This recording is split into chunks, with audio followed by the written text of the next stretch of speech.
Hey, good morning, everybody. Welcome back to Energy the Untamed Heart podcast. I'm your host, Miel Fox. It is Thursday, and that means that it is Parking Lot Wisdom morning. What does this mean? It means that when I get to work at the crack of dawn and I have an extra few minutes, I jump on here on a Thursday to share things that are on my mind and just have a little chit chat. So here we go, Parking Lot Wisdom for Thursday. I want to share with you that I held my January Unconditionally You virtual meetup a couple of days ago, and our topic for the month of January was cohabiting with grief. And we had some lovely, lovely ladies come for a beautiful conversation for a little over an hour where we shared a lot of things. We shared stories, we shared tears, we shared a little laughter. We shared a lot of insight in what does it feel like when we're in that deep place of grief, and how can we start to find our way through it to continue to have the capacity for a life of joy and expansion while still acknowledging and owning and honoring the grief. And I know that sounds a little strange when you say honor the grief. And part of what I really mean by that, and what we talked a lot about by that, is when we lose someone dear to us on this earth, we sometimes get literally sucked down into a deep hole that we feel we can't come out of. And the fear kicks in.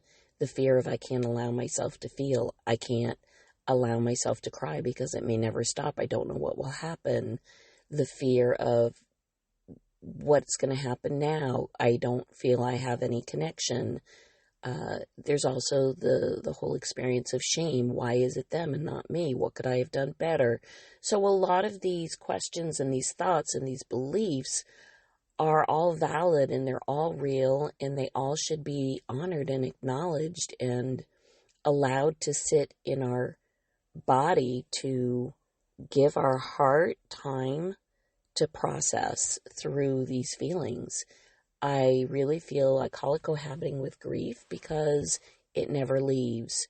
It doesn't get sorted out when people say things like, well, it'll go in time. You'll work your way through it. All these things.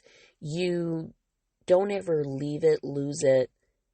It is a piece of you, a part of the incorporation and integration into your emotional cellular being. By virtue of that is what it is energetically, but it doesn't equal you have to stay in that place and completely ignore or push aside all the other potential feelings and energetic expressions that exist in our lifetime. So we're here on earth, a soul and a human presence, for a reason. We're here to experience it all, the good, the bad, the difficult, the joyful, all of it. What we have is the capacity to make a choice in any given moment to either lean into the fear side of our existence, which is dictated by the thoughts that go through our mind, the memories, the triggered memories, the emotional holding somatically in your body, and whether you choose to stay in that place repeatedly, moment by moment, or whether you choose to lean into the other side of our being, which is our deepest, most valuable commodity that we own, which is our heart and our soul, which allows us, even in the darkest moments, to see a shred of light. And we talked a lot about that. We talked a lot about other things, which is going to bring me to what I'm going to call, and I'm going to title this little mini-sode as the 4 F's. And no, we're not going to swear today.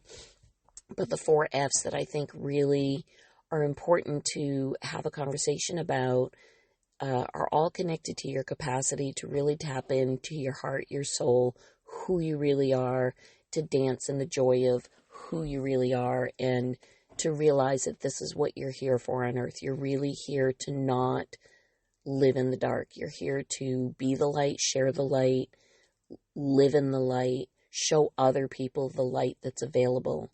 And the 4 F's that I'm going to kind of just tap on briefly here, and then maybe I'll break each one out into a separate mini-sode. I think that might be helpful. Is 1, faith.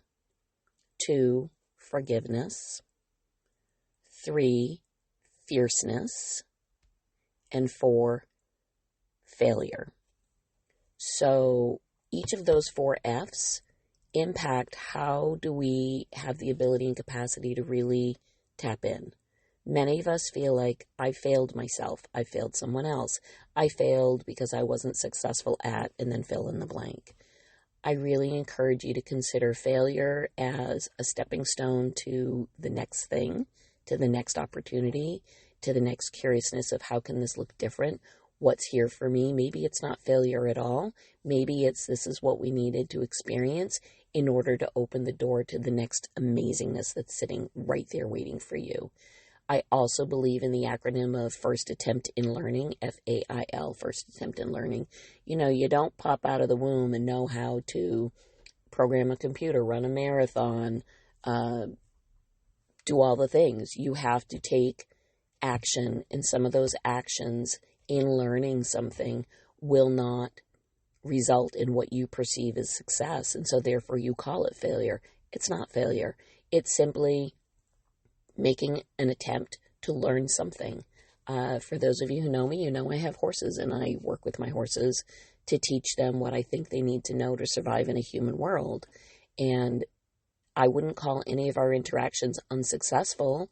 I would call them attempts in learning. So I offer a suggestion. Here's what I would like to see my horse be able to do. Sometimes it happens, sometimes it doesn't. It's not failure. It's an attempt in learning, and it's an opportunity for me to present the request in a different way so that maybe our communication is a little clearer. So that's my 2 cents on failure. I don't think there is such a thing as failure. I consider them to be efforts in learning. The other next word I'll just briefly cover is fierceness. I firmly believe that we need to have and hold the fierceness of the untamed heart. We're here with a fierce, loving, passionate heart, and we block it by our programming. We block it by our conditioning. We block it by our thoughts and belief systems. And the truth is, thoughts are things. So that if you choose to follow a train of thought that leads you down an emotional black hole, and that's where you choose to place your thoughts, you're going to stay in the black hole. If you choose to take those thoughts and reconfigure them to something that opens the door to light, then you will start to see the path to more light. So it isn't as simple as, be groovy and unicorny and rainbowy and just, think everything is all lighty, brighty, wonderful and pretend there isn't any dark. I'm not saying that. I'm saying both pieces are necessary. It's the pendulum swing. Both pieces are necessary. But how you choose moment to moment every day to be in that moment is a choice that you can lean into what your heart speaks to you or what your mind speaks to you. So that's my piece of fierceness. You've got to be fierce, resilient, and gritty if you want to overcome. The truth is the capacity of our brain to dole out 80% negative thoughts all day long. You've got to really work to own the moments. So that's my 2 cents on fierceness. The third word, forgiveness. I'm going to say forgiveness to me is a human construct. So I truly believe we need to, as a human, as a soul in a human body, the act of forgiveness, of understanding that we're a work in progress, that you couldn't know at the age of 10 what you know at 40.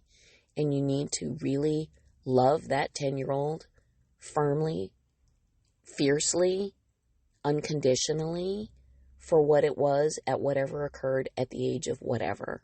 Because that's the gig. We're a soul and a human experience, and we are molded and shaped through conditioning. And then we need to decide as an adult, how do we choose to live with that conditioning? Stay in it, don't stay in it.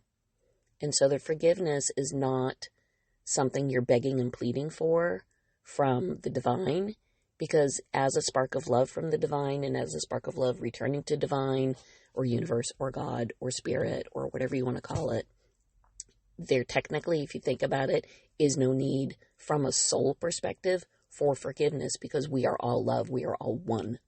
However, as a human expression, your humanness may require the processing of things that we refer to as forgiveness. So that's my 2 cents on forgiveness.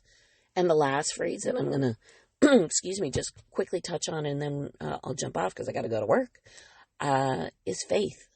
So faith to me is not about the building that you may step into to offer your prayers. It's not about, are you of a particular cultural belief system religiously? That's another story for another day.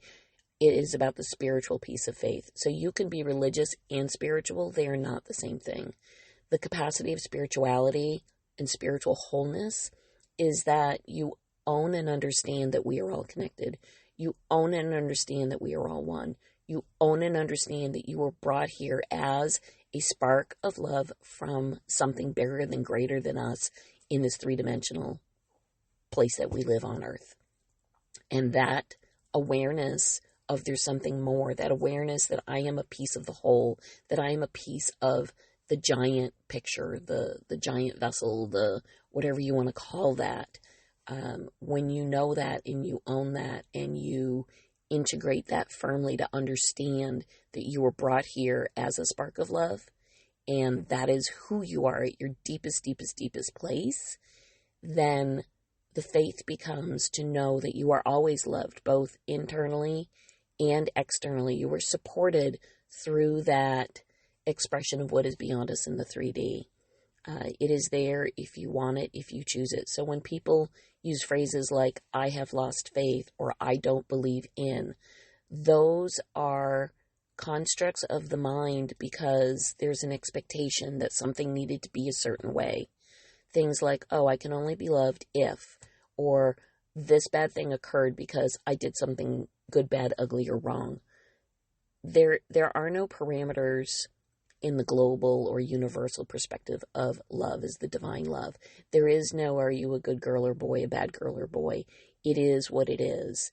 And where things get a little bit jumbled is our human perspective starts to project our ego mind perspective, and that presents what we see or what we believe we see in our reality, when the actual reality of the reality is that as a piece of love from the universe, from divine, that's who you really, really are when you strip away all the BS. See, I did swear. Then when you know that, the faith to know that you can trust, the faith to know that you're supported, the faith to know that you will always be loved and supported, and that you actually, that universal love is within you. Because you are love. That is what it is. So, anyway, the 4 F's, right? The 4 F's in Unconditionally You. So I'll leave you with that on a Thursday. Parking lot wisdom, late for work, gotta fly. Stay tuned, subscribe. I'll be back on. There will be guest episodes. I'm just a little behind in the editing land. But with that, I'm just sending you all so much love.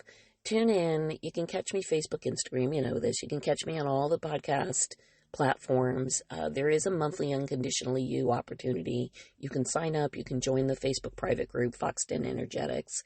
You can jump on the website, same name, foxdenenergetics.com. All right, y'all. So with that, I gotta go. So much love to you, and make it a great day.